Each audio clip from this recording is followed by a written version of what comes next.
There, I'm Chief Meteorologist Jason Smith here on our social platforms as we're tracking a severe thunderstorm warning up right now for parts of the area, specifically Washington and Clarke counties. Got a pretty nasty looking line of storms that some of this energy has been just north of us coming out of Mississippi. And so this line is going to continue moving generally towards the east and also sinking a little towards the south. We're really not seeing anything threatening right now down along the I-10 corridor, but it's the inland parts of the forecast area that are seeing storms. And also in this Facebook update, I'm going to take a look at what's going on in the tropics with Grace and Henri, two systems which will not affect us, but will be interesting to watch. It will be affecting land areas. Let's take a look at the situation first with the severe thunderstorm up into Washington County. And you can see where things are not looking too good right now, and that would be specifically Milry, the Chatham area, especially north of town, Wagerville, Jackson, and Grove Hill. And there's a little bit of a bowing segment to this, so I'll stop the radar from looping. When it loops, you can see the motion, but when you stop it, you can do a little bit better job of tracking it. It is bowing out a little bit there. And so assuming a motion about like this, we're talking Franklin, Alma, Axel, Monroeville, and Excel could be impacted by this storm. It's getting late. Our sunset this time of the year is around 7:30. And so now that it's dark, you're probably able to see the lightning flashing a lot better. So lightning travels really a long distance. You can see the light flashing. You may not hear the thunder yet if you're in Monroe County, but you can probably see the lightning, and it won't be long as it gets fully dark down from Citronelle down to Mobile and around Bay Minette. We'll probably see the lightning flashing off into the distance for quite a while, assuming this thunderstorm holds together, and it may just do so. It's got a pretty good cold pool behind it that's driving it. We've lost a lot of our instability from the heating of the day, but there's still some residual instability.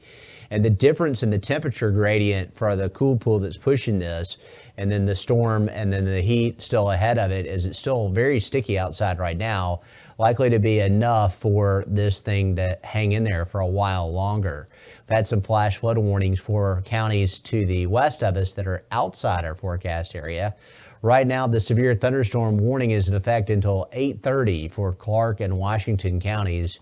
And the warning was prompted for the line being near Grove Hill and Milry and not moving a whole lot. The storms are not seeing a big forward motion. They are developing a little further south and a little further to the east, and that slow forward motion could eventually lead to some flooding issues in localized areas. 60-mile-per-hour wind gusts are the main concern. We're not really overly worried about hail at this point. This time of the year, the freezing level is so high, and we're just looking at what's likely just a big cluster of storms that's going to keep rocking through the area. So back to radar, you can see the severe thunderstorm band north of Chatham, but you can also see in this 3-hour loop, while not moving much, this line is sinking a little south and a little bit to the east. It may continue to build towards Monroe County as we go through time. We'll be updating you on this on Fox 10 News tonight at 9 p.m. Also want to show you what's happening with the tropics. And we're looking at Henri and Grace.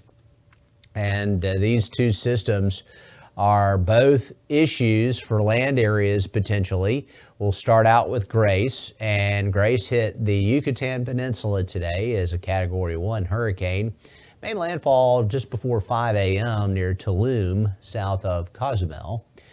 And it struggled today because it spent about 12 hours over land, and so it looks like there's not much left, but it's about to move over a very, very warm part of the Gulf of Mexico and the Bay of Campeche, and it'll have some opportunities to re-strengthen and may get hurricane status once again. That is the official forecast.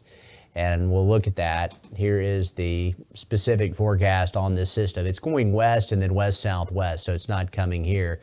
And then the other one that we're looking at right now is Henri. Little unusual pronunciation there. And it's being impacted by northerly shear. So there's some pretty strong wind going on right now coming out of the north like this in the mid and upper levels of the atmosphere, and that's blowing all the cloud tops to the south, and it's keeping it from becoming a hurricane. It's keeping it from becoming symmetrical right now. So we are looking at that issue. And our track times on this, it's a 65 mile per hour tropical storm right now, which is a strong tropical storm. We'll get a new update on this at 10 p.m.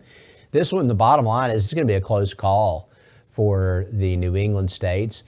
And we do expect it to be weakening some because it's going to run out of its source of energy. It'll run into some cooler water. But if you look at the track, it includes the eastern portion of Long Island, and it also includes Connecticut, Rhode Island, and Massachusetts. And if you look off of Massachusetts, there's the Cape Cod area where it says Barnstable there. That's Cape Cod. And then to the south of there, you've got Nantucket, which is actually where my parents had their honeymoon back in 1973. And Nantucket is a really charming place from what I hear. And you've got a possible hurricane or a strong tropical storm headed there. Now, a lot of the places on Nantucket and out at Martha's Vineyard, which is this island here off of Falmouth, that island, you're looking at houses that are made to withstand persistent nor'easter style storms, which can produce some pretty significant winds too. So that's good. But there'll be beach erosion. There's going to be issues with a very, very large and broad wind field. And at this point, the track looks to be headed generally that way. Now, that's the center of the track. The cone is wide.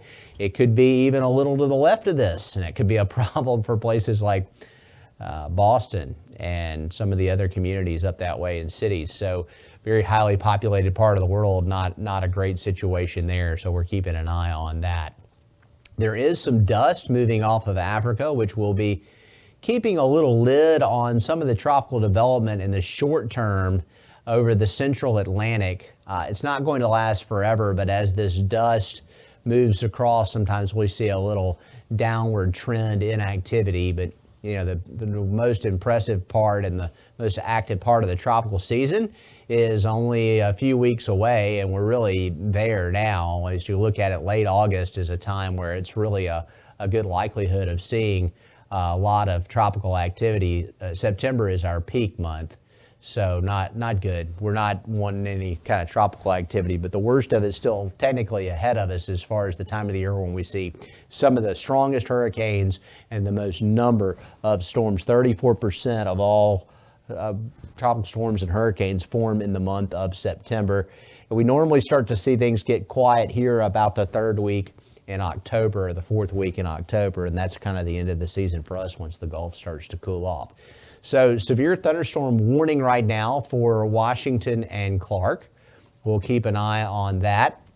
We're also tracking the tropics for you on Fox 10 News, and it looks like this storm's going to be around a while. I don't think it'll be gone at 9 o'clock based on the way it looks right now on radar. No sign of weakening.